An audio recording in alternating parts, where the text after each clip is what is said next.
Oke, kita bisa langsung mulai dengan Pak Albert Hartanto. Di sini adalah room khusus untuk orang pribadi, yang mana untuk penghitungan pajaknya dengan pembukuan ya. Silakan waktu dan tempat ke Kak Albert. Baik, terima kasih Pak Yulianto atas tempat dan waktunya. Selamat pagi Bapak Ibu sekalian. Perkenankan saya Albert Hartanto sebagai konsulan pajak yang terdaftar di Asosiasi Ikatan Konsulan Pajak Indonesia Cabang Surabaya untuk mempresentasikan tentang pengisian ya, kiat-kiat pengisian SPT tahunan orang pribadi yang menyelenggarakan pembukuan. Oke, izinkan saya untuk share screen Bapak Ibu.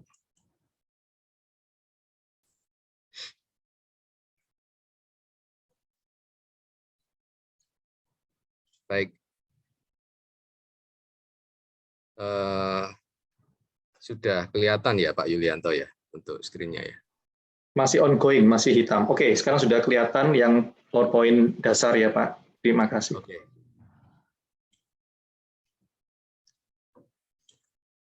Oke, baik. Saya akan mulai. Jadi saya akan menjelaskan tentang pengisian SPT tahunan wajib pajak orang pribadi yang wajib menyelenggarakan pembukuan. Ya, jadi pengertian pembukuan itu sendiri, ya, Bapak Ibu, itu adalah merupakan proses pencatatan secara teratur dalam mengumpulkan data dan informasi tentang posisi harta, kewajiban, ya, atau utang, modal, penghasilan dan juga biaya, juga penjualan dan pembelian. Ya, secara umum pengertiannya seperti itu, Bapak Ibu sekalian. Nah, jika ditanya siapa ya wajib pajak yang menyelenggarakan, yang wajib menyelenggarakan pembukuan, yaitu wajib pajak orang pribadi, ya, wajib pajak orang pribadi ya ini ya. Kalau badan itu memang wajib ya, no excuse. Yang melakukan kegiatan usaha atau pekerjaan bebas, ya, dia juga wajib pajak badan itu. Kita mengutip di pasal 28 ayat 1 Undang-Undang KUP nomor 28 tahun 2007. Ya. Jadi kalau wajib pajak badan itu harus menyelenggarakan pembukuan. Kalau orang pribadi ya itu bisa memilih untuk menyelenggarakan pembukuan ya jika kegiatan usahanya itu kurang dari 4,8 miliar dalam setahun. Ya. Jadi kalau omsetnya atau peredaran brutonya dalam setahun itu lebih atau melebihi 4,8 miliar rupiah, ya itu maka diwajibkan untuk menyelenggarakan pembukuan. Kalau kurang, ya itu bisa memilih apakah mau untuk menyelenggarakan pembukuan atau bisa menggunakan norma penghitungan atau mungkin juga ya kalau dagang ya atau mungkin jasa yang termasuk dalam peraturan pemerintah nomor 23 tahun 2008 itu bisa menggunakan tarif khusus ya 0,5% final. Nah, adapun syarat-syarat ya, syarat-syarat yang dimaksud ya atau dalam penyelenggaraan pembukuan itu sekurang-kurangnya ya terdiri dari catatan yang dikerjakan secara teratur mengenai ya ini mengenai posisi kas dan bank itu harus ada. Kemudian daftar utang dan piutang itu harus ada, daftar persediaan barang, dan pada akhir tahun pajak itu harus ya diwajibkan untuk membuat neraca dan laporan laba rugi. Ini sekurang-kurangnya harus memuat 4 hal ini. Nah, adapun ya ini kalau kita ngomong soal sanksi ya jika kita tidak menyelenggarakan pembukuan ya atau pengisian SPT secara lengkap, benar dan jelas ya itu pidana penjara itu paling singkat 6 bulan dan paling lama 6 tahun. Juga denda itu paling sedikit 2 kali jumlah pajak terutang yang tidak atau kurang dibayar dan paling banyak 4 kali jumlah pajak terutang yang tidak atau kurang dibayar. Nah, ini Bapak Ibu bisa lihat di pasal 39 Undang-Undang KUP nomor 28 tahun 2007. Kemudian ini adalah pengurang penghasilan bruto ya. Jadi kalau kita menyelenggarakan pembukuan ya, adapun yang dimaksud ya, besarnya penghasilan kena pajak bagi wajib pajak dalam negeri dan bentuk usaha tetap itu ditentukan berdasarkan ya penghasilan bruto dikurangi biaya-biaya ya untuk mendapatkan, menagih dan memelihara penghasilan yang terkenal dengan istilah 3M ya. Nah, ini sesuai dengan ketentuan pasal 6 Undang-Undang Pajak Penghasilan nomor 36 tahun 2008 ya. Ya, kemudian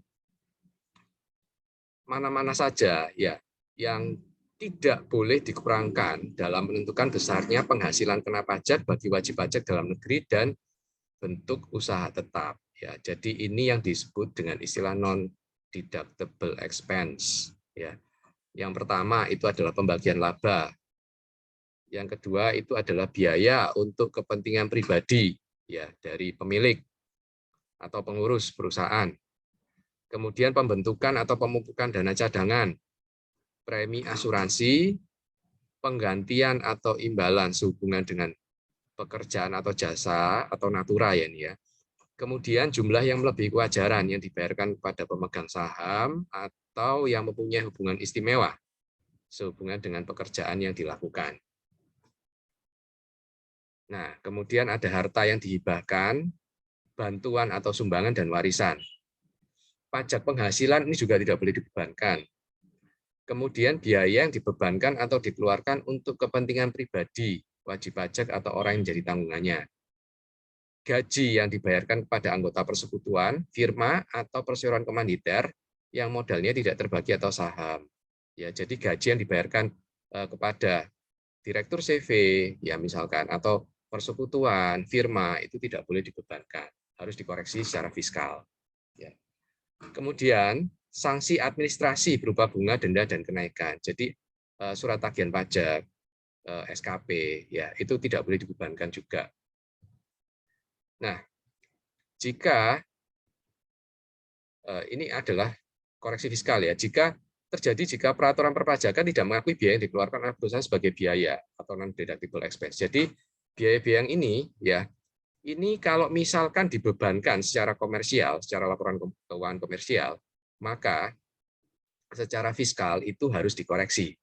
Jadi otomatis ini akan menambah laba dari perusahaan. Nah, rekonsiliasi fiskal ya. Ini merupakan proses rekonsiliasi atas laporan keuangan komersial ya untuk mengkoreksi penghasilan dan atau yang tidak diakui oleh peraturan perundang-undangan perpajakan. Ya. Hasilnya itu adalah laporan keuangan secara fiskal. Ya, jadi di mana kalau kita membuat laporan keuangan secara komersial ya kita harus lihat dulu apakah biaya-biaya atau mungkin penghasilan yang kita sajikan secara komersial itu boleh disajikan secara aturan. Kalau misalkan tidak, maka kita harus melakukan rekonsiliasi fiskal ya dengan melakukan koreksi fiskal positif untuk biaya-biaya yang tidak boleh dibebankan atau koreksi fiskal negatif untuk penghasilan yang seharusnya tidak diakui secara komersial seperti itu.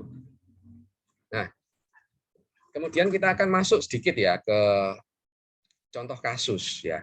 Contoh kasus dari pengisian SPT tahunan yang menyelenggarakan pembukuan ya. Di sini ada Bapak Ari Wibowo ya sebagai wajib pajak, Bapak Ari Wibowo menyelenggarakan jasa akuntansi atau pembukuan. Bapak Ari Wibowo mempunyai istri Ibu Luna Maya yang berdagang makanan. Mereka mempunyai tanggungan 2 anak.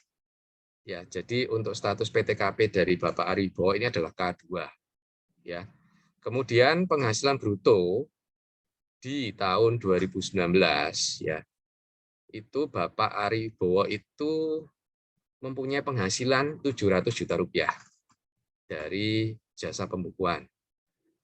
Ibu Luna Maya dari hasil berdagang makanan itu memiliki penghasilan bruto 2,4 miliar.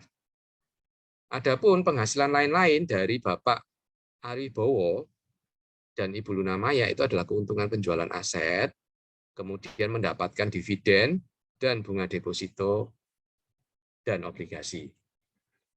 Ya. Nah, ini adalah laporan keuangan Bapak Ari Wibowo dan Ibu Luna Maya. Ya, ini saya sajikan ya. Ini untuk jasa akuntansinya ya. Penjualan ini adalah 700 juta ya untuk Bapak Aribo, kemudian Ibu Luna Maya itu adalah 2,4 miliar. Total dari pendapatan mereka berdua adalah 3,1 miliar. Kemudian untuk persediaan awal tahun ya, itu adalah 100 juta rupiah, pembelian 2,1 miliar, persediaan akhir 120 juta. Sehingga harga pokok penjualan ya, HPP itu kan persediaan awal ditambah pembelian dikurangi persediaan akhir. Ya, ketemu 2080 M. Adapun gross margin atau laba kotor adalah 320 juta rupiah. Nah, ini di total semua ya. Sehingga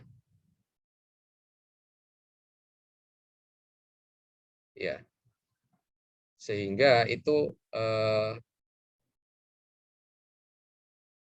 laba kotornya ini adalah 3. Ya, ini sorry ya, ini perlu koreksi ini nanti. Kemudian biaya usahanya sendiri itu adalah jumlah biaya umum dan administrasi 100 juta rupiah untuk perdagangan Ibu Luna Maya, dan untuk jasa akuntansinya sendiri itu adalah 490 juta rupiah. Sehingga laba usahanya itu adalah 220 juta untuk perdagangan makanan, dan jasa akuntansinya sendiri adalah 210 juta rupiah. Nah, untuk total laba usaha sendiri adalah 430 juta rupiah. Ya. Setelah 3,1 M dikurangi dengan laba kotor dikurangi dengan jumlah biaya umum dan admin itu adalah 430 juta rupiah. Ya. Kemudian penghasilan di luar usaha, adapun ada penghasilan lain-lain, kemudian keuntungan penjualan perhiasan, ya, bunga deposito itu net ya, setelah dikurangi pajak 20%, bunga obligasi net setelah dikurangi pajak ya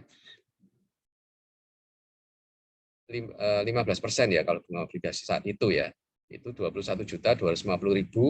Kemudian dividen net itu dikurangi pajak PPh final 10%, 67.500.000. Sehingga kalau di total itu total penghasilan di luar usaha itu adalah 228.750.000 rupiah. Ya. Oke. Mungkin ada pertanyaan sampai di sini, Bapak Ibu sekalian, sebelum saya lanjutkan. Oke, Ibu Bapak dipersilakan untuk bertanya. Mungkin mau tulis di chat room silakan, atau silakan raise hand. Pak. Silakan. Ya. Ya, dengan Pak Aziz ya. Ya, saya nama Pak Aziz, Pak. Pak, kembali Ya, ke silakan. tempat tadi ya ini, Pak. Pertama, khususnya perhitungan bunga deposito, bunga obligasi. Itu Ya, Pak. kan mereka kan sudah dipotong pajaknya. Apa masih nanti ini di sini masih perlu ditulis dengan penambahan sebagai penghasilan di luar usaha? Karena kalau di sini ditulis nantinya akan tarifnya kan kita kan asumsi pakai tarif umum, Pak. Pasal 17 ya, bukan UMKM ya. Pasal 17. Berarti kan akan kelihatan dua kali. Apa hanya di sini laporan aja tapi pajaknya tidak terhitung. Gimana, Pak? Makasih, Pak. Itu, Pak. Ya, baik Pak Aziz. Terima kasih. Jadi di sini hanya laporan saja, Pak. Nanti pajaknya nggak terhitung, Pak. Oh, gitu. Nanti akan saya lanjutkan lagi, nanti kelihatan lah di situ. Oh, ya. Sorry, Ya. mendahului. Nggak apa-apa, Pak. Nggak apa-apa. Mungkin ada lagi yang lain? Oke, di chat room Pak Albert ada Ibu Imelda menanyakan ini, kapan kita tahu pakai pembukuan atau pencatatan? Itu singkat ya, Pak. Baik. Sebentar, Bu ini untuk room kita atau bukan ya? bisa juga sih Pak, bisa juga Pak Yulianto. Sebetulnya bisa Oke, oke. masuk ke Ya, room lain betul. juga bisa. Iya, ada Ya, di room ini. Nah, ya. silakan Pak Albert. Baik Bu Imelda. Jadi kalau pertanyaannya seperti itu ya, kapan kita menggunakan pembukuan, kapan menggunakan pencatatan? Ya, sebetulnya selama ya omset kita itu masih ya. Ini kalau kita ngomong soal wajib pajak orang pribadi ya, selama omset kita itu masih di bawah 4,8 miliar dalam setahun, kita ini bisa memilih ya. Apakah kita mau memilih untuk menyelenggarakan pembukuan atau kita pencatatan ya. Nah, tapi kalau kita ngomong omset kita di atas 4,8 miliar dalam setahun itu wajib pembukuan. Tapi kalau di bawah itu kita bisa untuk memilih pencatatan ya. Tapi ada syaratnya, Bu Imelda. Syaratnya adalah kita wajib untuk melaporkan ya pemberitahuan penggunaan norma penghitungan. Jadi pemberitahuan itu untuk menyampaikan kepada DJP bahwa kita ini mau menyelenggarakan pencatatan, ya kan? Nah, apa akibatnya kalau kita tidak menyampaikan pemberitahuan NPPN ini? Ya, kalau teknisnya NPPN itu sekarang lewat ini ya, lewat DJP online ya. Kalau dulu kan manual, ya. Sekarang itu lewat DJP online dan tidak boleh melebihi dari batas waktu pelaporan SPT tahunan. Jadi kalau melewati 31 Maret itu pasti ditolak ya, nggak bisa secara sistem. Nah, efeknya apa kalau kita nggak melaporkan ini pemberitahuan NPPN? Nah, otomatis kita akan dianggap menyampaikan pembukuan atau normanya itu khusus ya. Seingat saya itu 62,5%. Itu nanti kita dipukul seperti itu. Itu bisa nanti dilakukan pemeriksaan juga terkait itu. Jadi ini hal-hal kecil ya, hal kecil yang sebetulnya sepele, tapi bisa berakibat fatal kalau kita tidak menyampaikan itu, padahal kita menyelenggarakan pencatatan. Ya, oke, apakah sudah cukup jelas, Bu Imelda?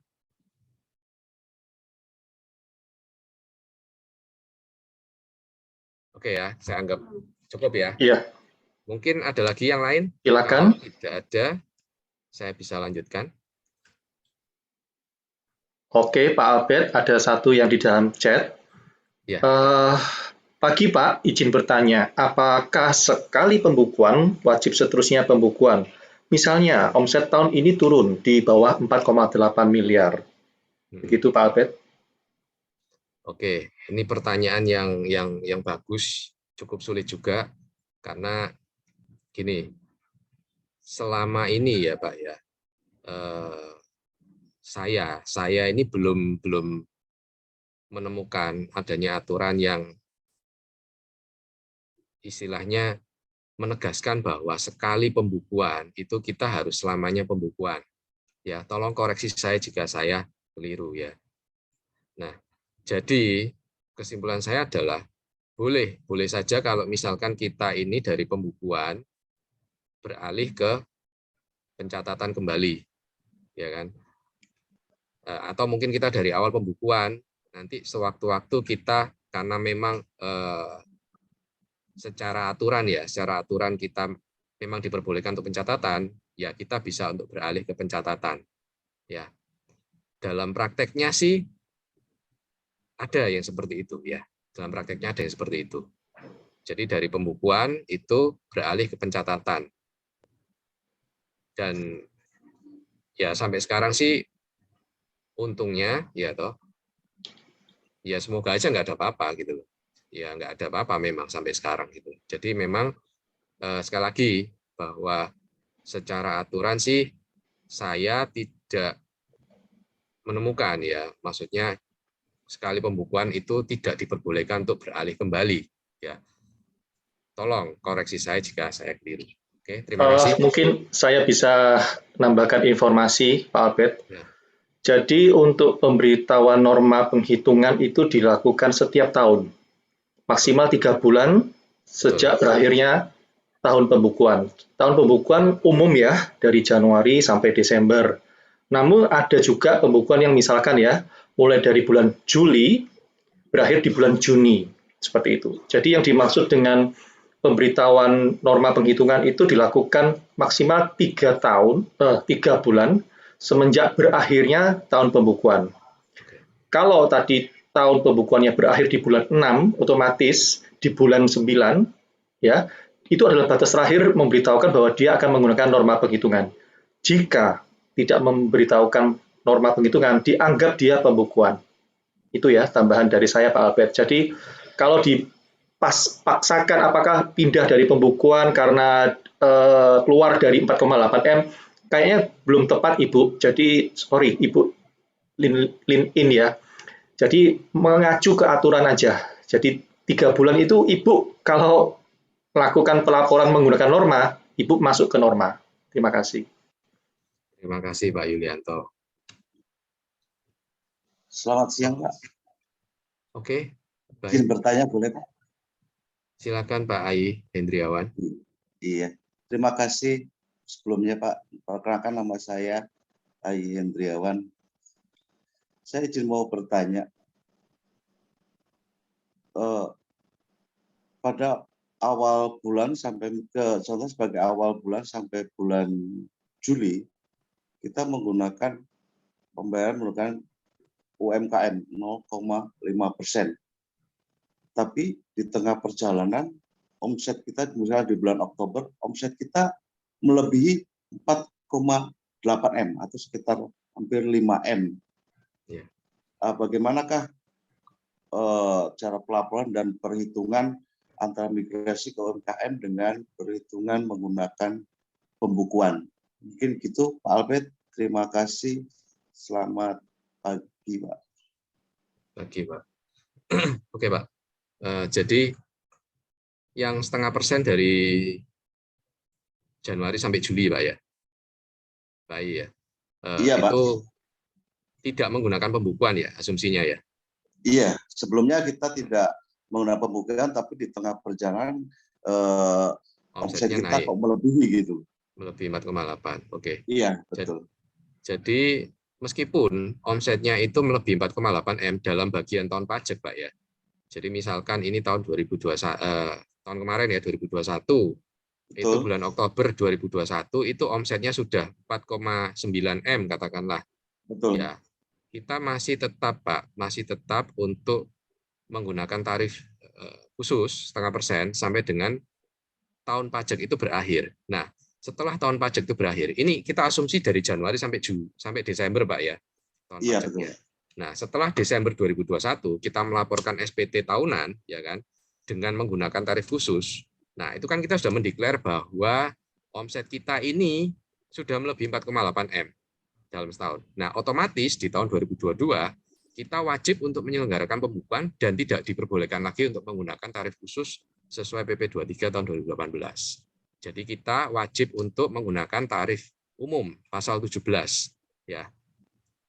Yang 5%, 15%, 25%, 30 dan 35% ya adalah lapisan baru sekarang. Ya seperti itu Pak Ai.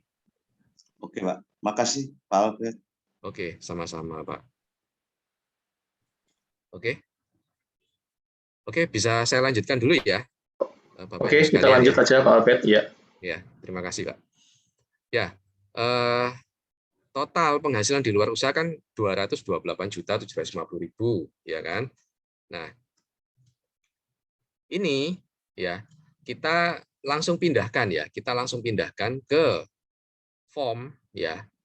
Jadi kalau pembukaan itu harus menggunakan form 1770 ya. 1770. Nah, di 1770 halaman 1770 lampiran 1 itu ada 2 halaman ya Bapak Ibu sekalian. Jadi yang halaman 1 itu khusus untuk wajib pajak WPOP yang menyelenggarakan pembukuan. Nah, di sini ada keterangannya di bagian A. Penghasilan itu dalam negeri dari usaha dan garis miring atau pekerjaan bebas dalam kurung bagi wajib pajak yang menyelenggarakan pembukuan. Nah, untuk yang halaman 2 1770 lampiran 1 halaman 2 itu adalah untuk wajib pajak yang menyelenggarakan pencatatan ya. Jadi ini dibedakan di 2 halaman ini. Nah, dari tadi contoh kasus yang tadi kita pindahkan ya dari laporan keuangan komersial itu laba rugi itu kita pindahkan ke 1770 lampiran 1 halaman 1. peredaran usaha kita tulis ya 3,1 M ya, yang di sini, yang ini. Kemudian kita pindahkan untuk harga pokok penjualan itu 2080 yang ini. Kemudian untuk laba rugi kotor itu adalah 1 M 20 juta ya, laba kotornya. Ya, kemudian biaya usaha itu 590 juta. 590 juta. Untuk penghasilan di luar usaha itu untuk penghasilan neto itu 430 juta ya.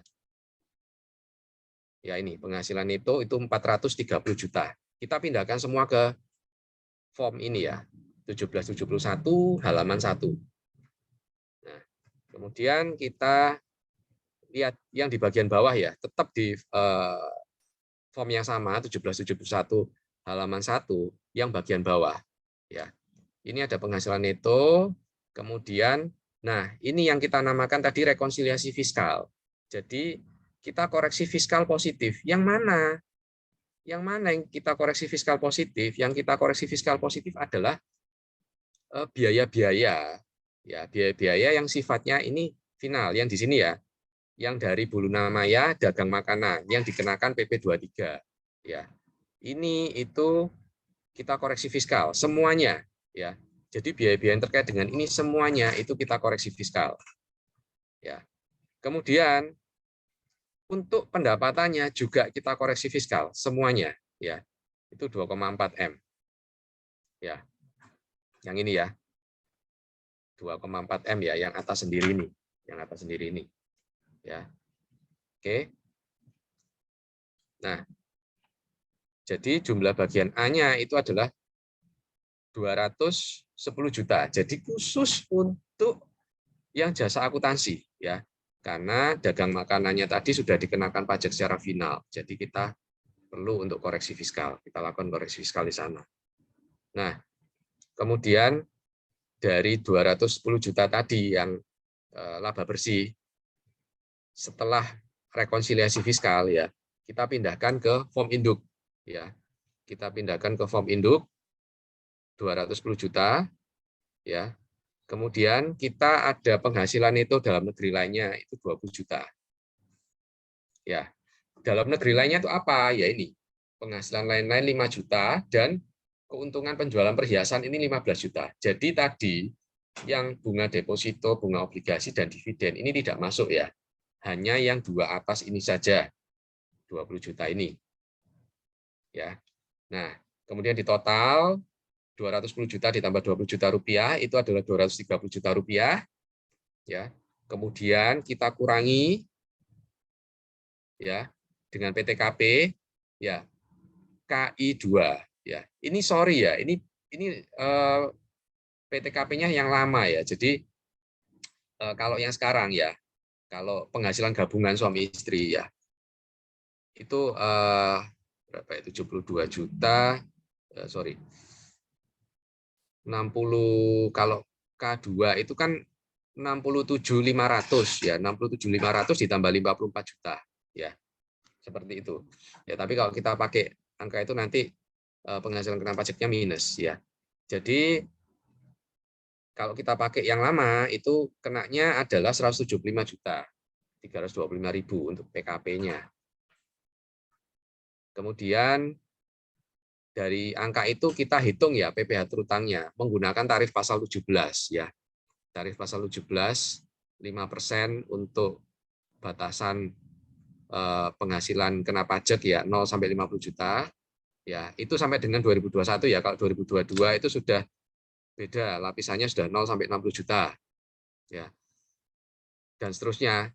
Kita dapatkan angka PPh terutang 21 juta ya. 21 juta. Kemudian ini adalah PPh yang dipotong oleh pihak lain ya.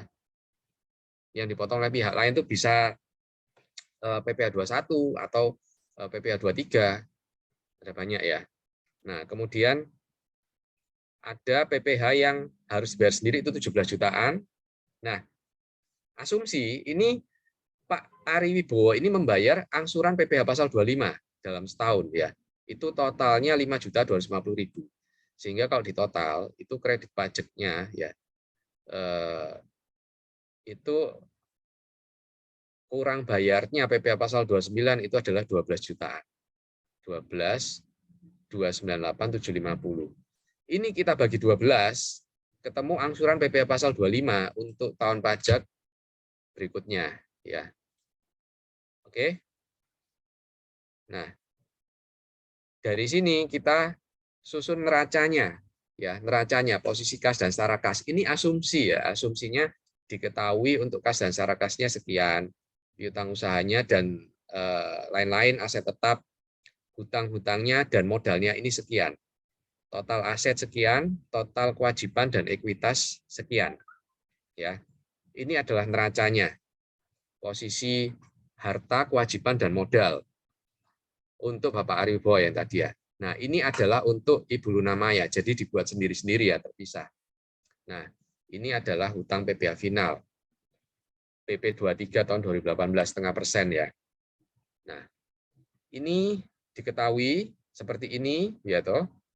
Kemudian kewajiban, ekuitas sehingga total aset sekian, total kewajiban dan ekuitas sekian. Oke. Saya rasa itu untuk penjelasan saya materi beserta contoh kasus ya. Mungkin kita punya waktu sisa ini kita manfaatkan untuk Q&A ya. Oke, saya kembalikan ke Pak Yulianto. Terima kasih. Oke, Pak Albert. Menyambung di chatroom ada yang bertanya, Pak Albert, dari Ibu Nur Halimah. Maaf mau menanyakan untuk laporan SPT tahunan yang benar untuk pekerjaan bebas 50% atau 51% untuk persentase norma. Kayaknya salah ruang ya. Saya cek ini apa? Salah ruang. Salah ruang itu, Pak. Iya, Bu Nur Halimah, ini kita ruang pembukuan.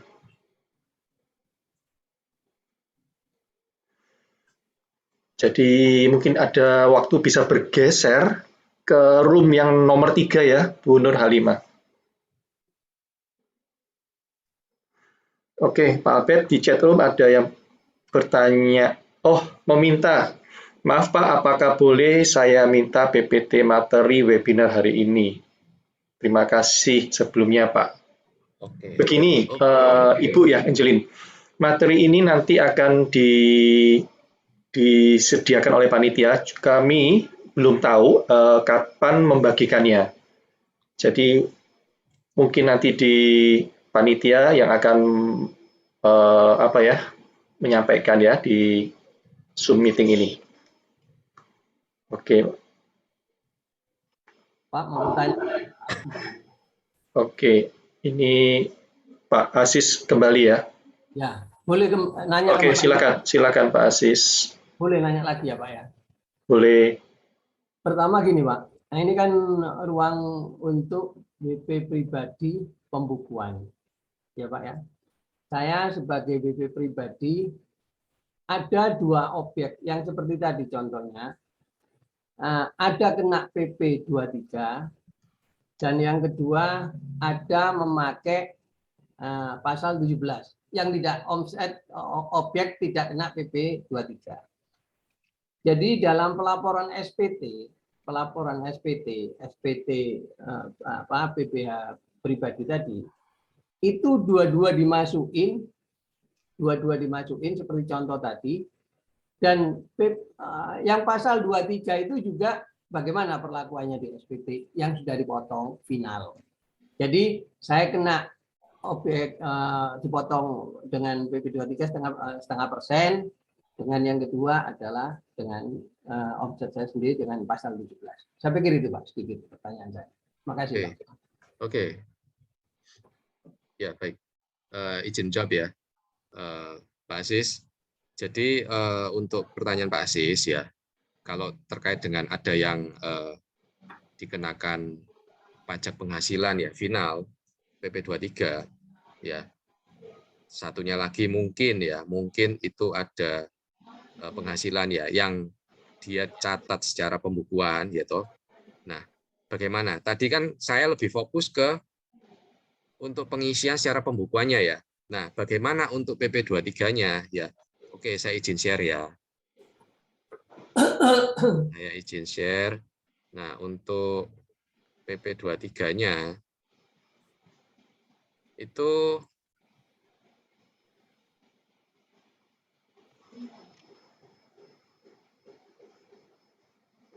sebentar. Kita masuk ke form 1770 lampiran 3, Pak ya. Nah, nanti masuknya ke sini, Pak. Penghasilan lain yang dikenakan pajak final dan garis miring atau bersifat final. Nah, atau sorry, di sini nanti ada apa ya? Ada rekapannya, Pak. Jadi ada daftar pembayaran PP23 ya. Itu Bapak nanti isi. Ada nama, NPWP, alamat, kemudian bulan per bulan, Pak ya. Januari, Februari dan seterusnya sampai Desember. PH brutonya berapa?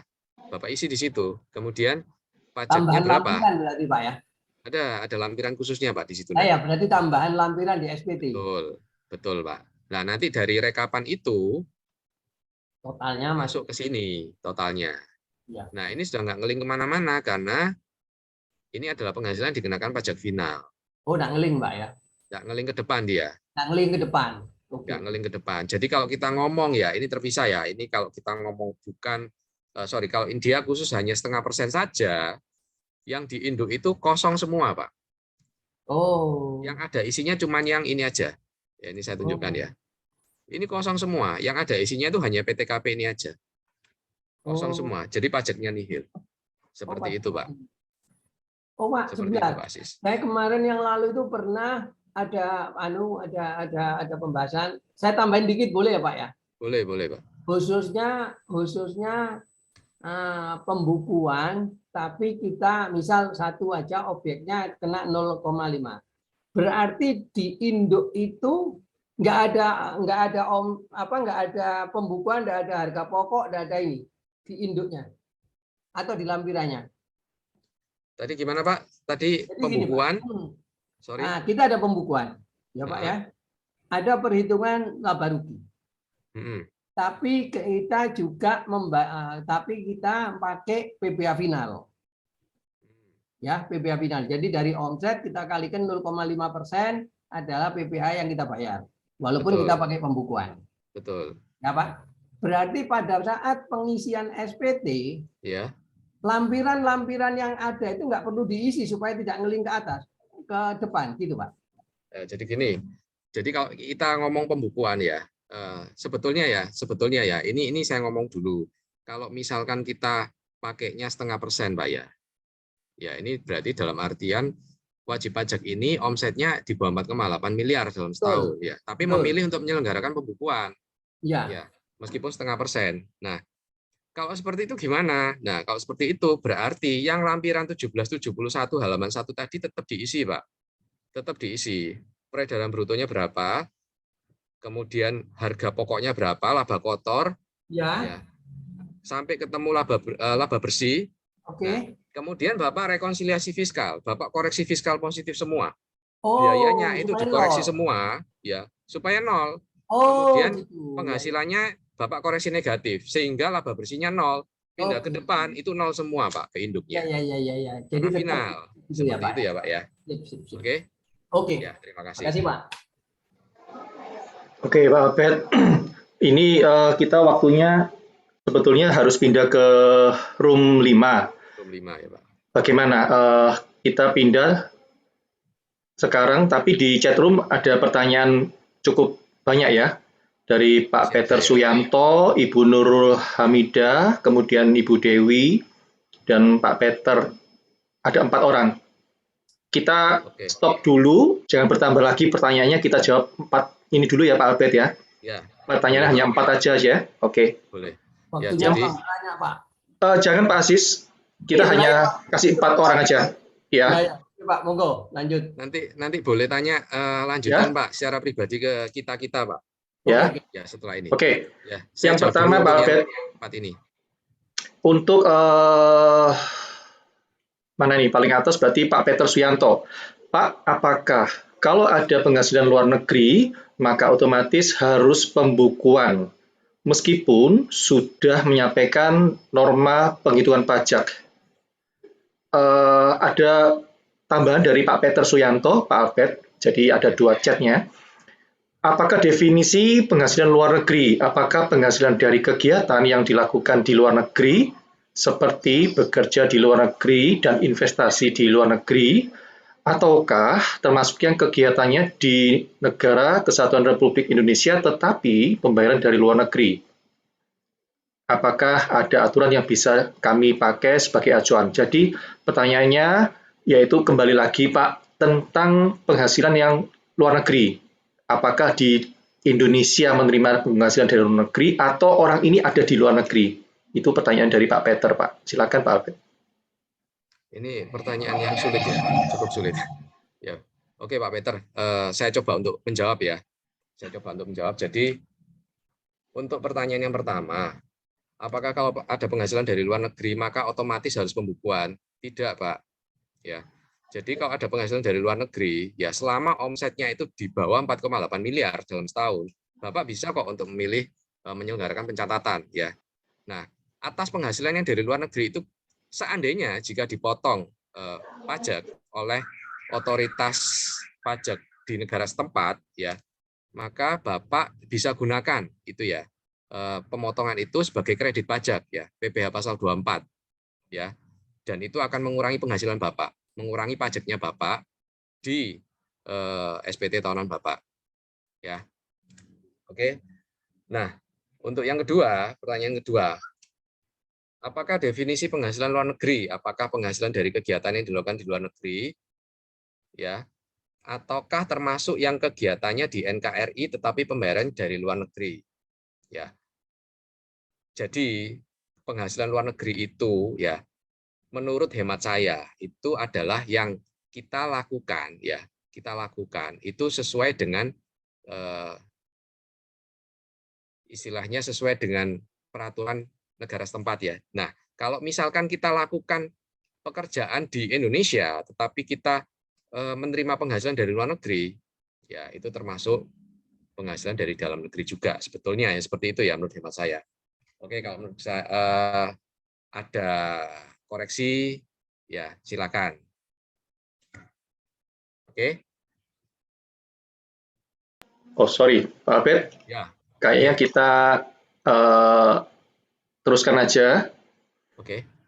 Pertanyaan dari Ibu Nurul Hamidah. Izin bertanya, apabila 2019 mempunyai usaha dan melakukan pembukuan, kemudian 2020 peralihan usaha dari orang pribadi ke CV, apakah orang pribadi tersebut untuk tahun ke depannya bisa langsung melakukan pencatatan? Dan bagaimana untuk KLU pada profil DJP online-nya, apakah harus diubah? Misal tadinya perdagangan besar menjadi pegawai swasta. Jadi pertanyaannya ini sebetulnya 2 NPWP, Pak Albert. Iya. Oke, silakan Pak Albert. Iya, iya baik Pak. Baik Bu Nurul Hamidah, ya. Jadi kalau seandainya tahun 2019 itu WPOP ya, itu punya usaha dan melakukan pembukuan, ya. Kemudian 2020 dia memiliki CV, ya. Apakah WPOP tersebut bisa kedepannya melakukan pencatatan? Ya, selama memenuhi ketentuan perpajakan yang berlaku, bisa-bisa aja ya Bu ya. Nah, jadi khususnya untuk 2020 ya, jadi dia melaporkan ya, untuk WPOP-nya tetap dia melaporkan SPT-nya ya. Kalau mau melakukan pencatatan silakan selama memenuhi ketentuan yang berlaku ya. Nah, kemudian untuk CV-nya ya juga melakukan pelaporan. Nah, bagaimana dengan KLU-nya? Ya, KLU-nya selama WPOP tersebut tidak menerima penghasilan lain ya selain dari CV ya. Dari CV itu bisa berupa gaji ya atau privé. Tapi biasanya sih CV itu privé ya. Nah, maka jadi KLU-nya itu bisa berubah menjadi pegawai swasta dan itu harus diupdate di DJP ya. Seperti itu Bu Nurul. Oke, terima kasih. Oke, Pak Albert, izin ke pertanyaan berikutnya dari Ibu Dewi, izin bertanya, suami istri wirausaha dan NPWP digabung dengan suami, namun mereka sedang dalam proses cerai di 2021 dan belum putus hingga saat ini.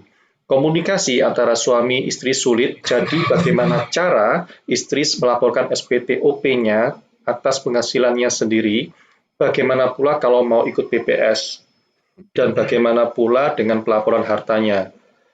Ini kalau melihat NPWP yang dibahas ini NPWP-nya suami atau NPWP-nya istri, kita masih belum jelas Pak Albert. Ya, boleh langsung. Silakan. Bu Dewi mungkin bisa langsung ya Bu Dewi ya. Bisa bertanya Bu Dewi?